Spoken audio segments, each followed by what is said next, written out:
But what's about emergencies? This is something that I get asked a lot and something that I have had to reflect on myself in terms of what if something goes wrong and I need my phone? So there's a couple different ways that I deal with this. Number one, my phone is always around, it's nearby. It's just that over time I have started to put it further and further away from where it used to be, right? Like it used to live in my pocket all the time. And now it lives on a charging cord chucked behind the TV right over here to my right. Um, and a huge thing, um, a big achievement in the last few weeks actually is that I've started leaving it there overnight. I used to always have to have my phone right beside my bed because there was this idea of what if there's an emergency at night? What if I need to call out 911 or something? That has a lot to do with the place that I'm living at the time. I'm in a place where other people I know live here as well. So there's that added factor of security in the sense of, well, if something happens, we're all in it together versus a lot of times where I'm in other countries where I'm traveling and living alone.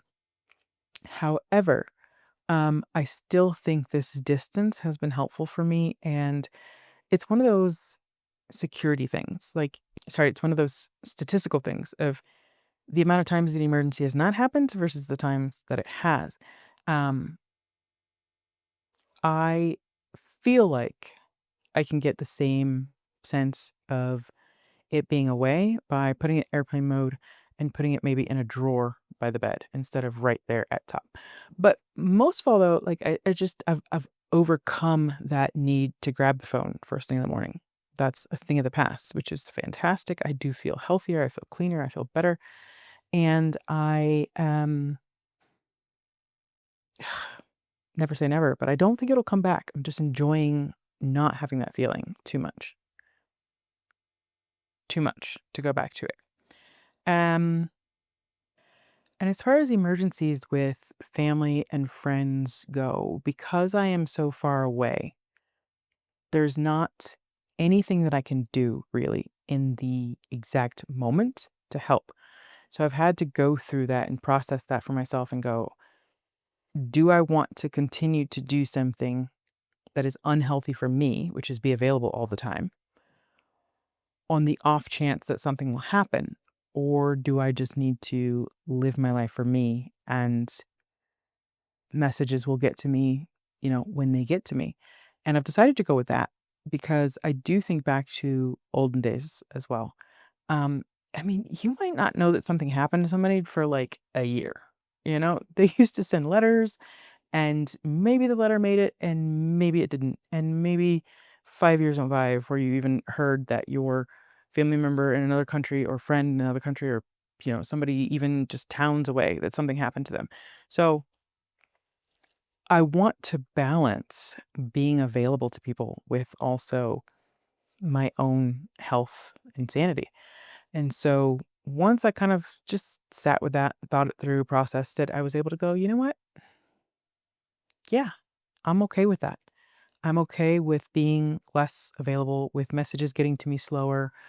And, I've told people they can always email me, but I'm really bad at checking my email. So, but yeah, it's been a process to work through, and everyone's gonna have a different lifestyle, different situation, different relationships with their family and their friends, different needs to be available. Like if you're a parent with young children, like I can imagine not being available. Like that's a very different lifestyle. So everything that I'm saying has to be taken with a grain of salt and applied to your situation.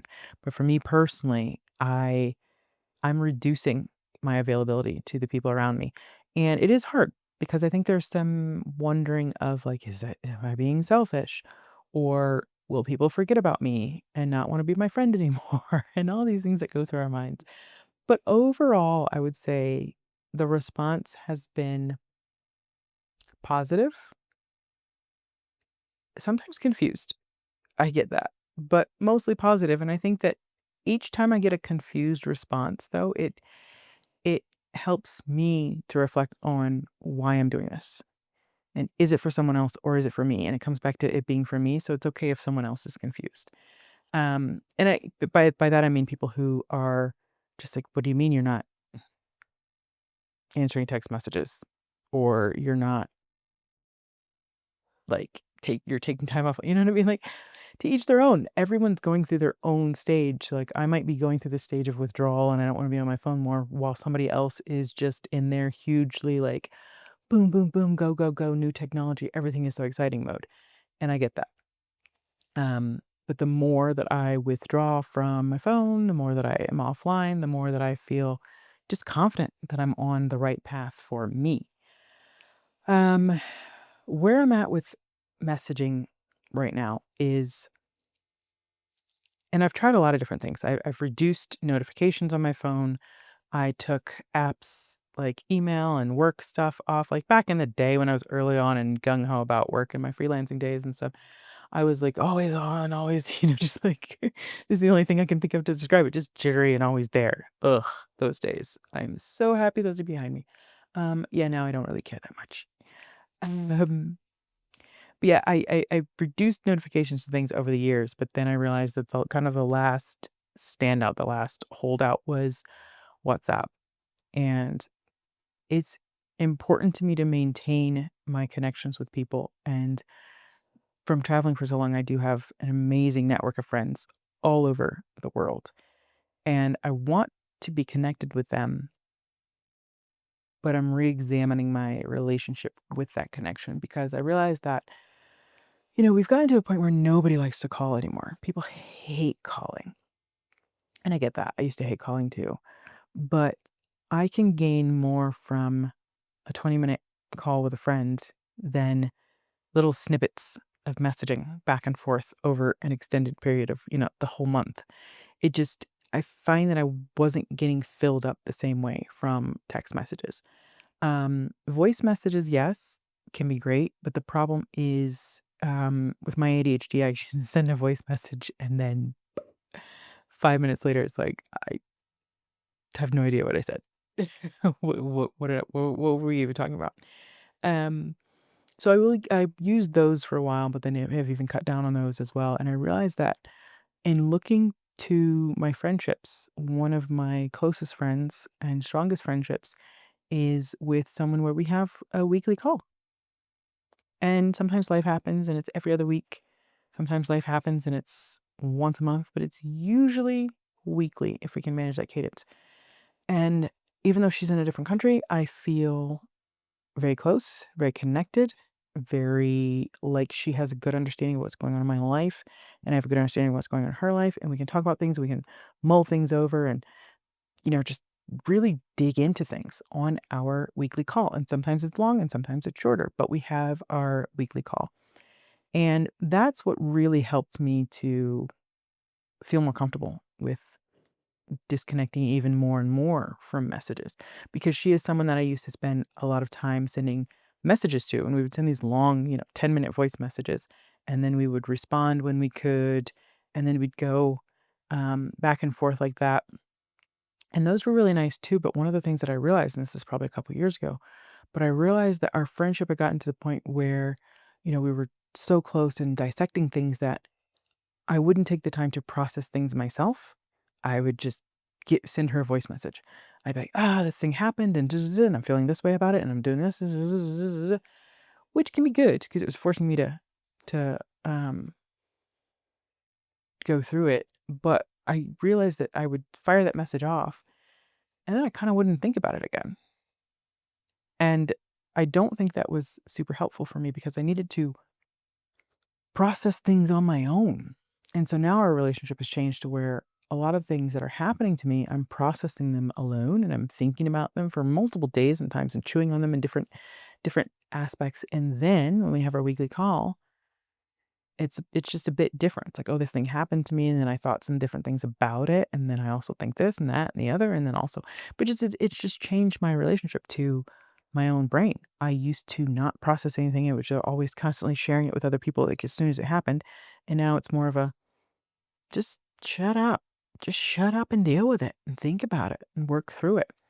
Um, and I feel again just happier and more content and more confident in myself and my capabilities for processing information and going through things alone. Um, yeah, it's been it's been a good journey. I didn't realize until this video, like, in making this and thinking about this, how long the journey has been and the experimenting and trying of different things. I have been, um, off my phone for up to a month at sometimes. I have been trying to find the balance of messaging and not messaging. And what I've settled on and what I'm doing right now is very much my phone. Obviously it's in airplane mode right now because I'm recording this on it. But other times, when I remember, my ringer is on. All notifications on my phone are silenced, but my ringer is on. Anybody who wants to can call me at any time.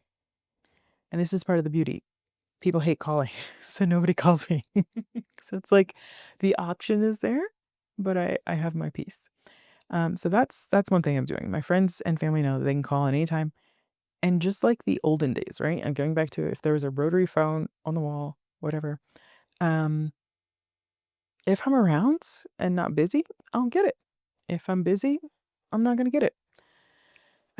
But because it's so rare, and because I work for myself, and because my hours are flexible, usually if somebody calls, I will get it.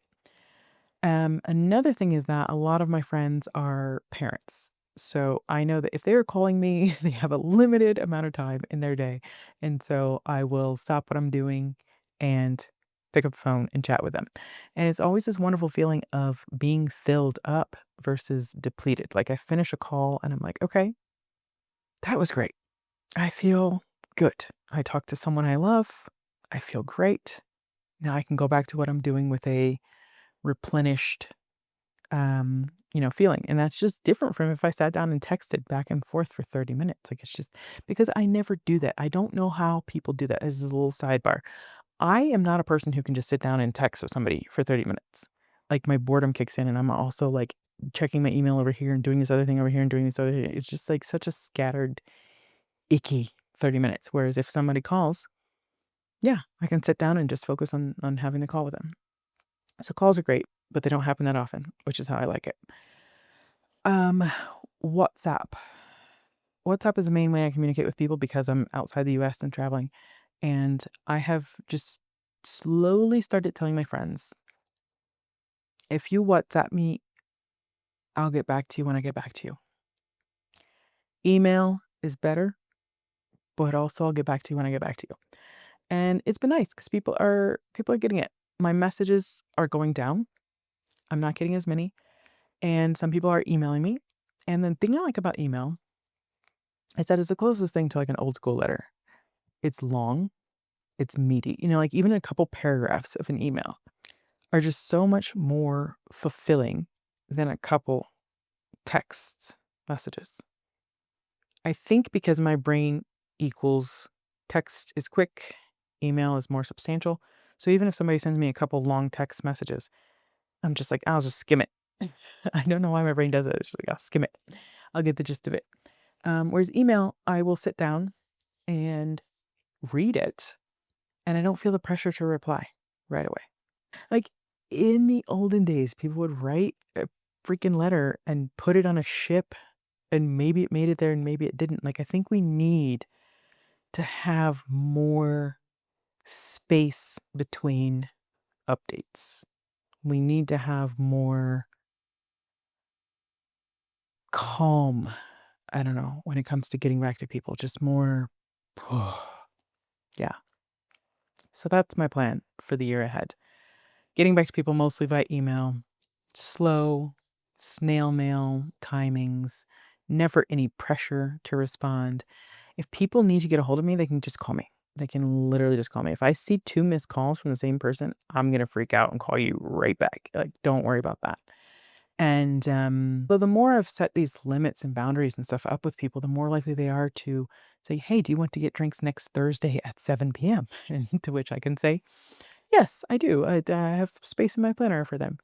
But what I'm working on, like my big challenge right now that I'm excited about, is to leave messages, like to read the message and go, okay, I am not getting back to that right now, and let it sit. Not in a mean way, because I don't mind if anybody does it to mine, but just in a way of like, not everything is urgent and not everything has to be done right this second. Not every message has to be responded to right this second. building some more space in between messages that are sent and received, and just creating more calm around mm, this beautiful thing that is the phone and instant messaging. And you know, it's created such a possibility for connection with others, but we've got to have some limits, otherwise you just lose yourself, you know?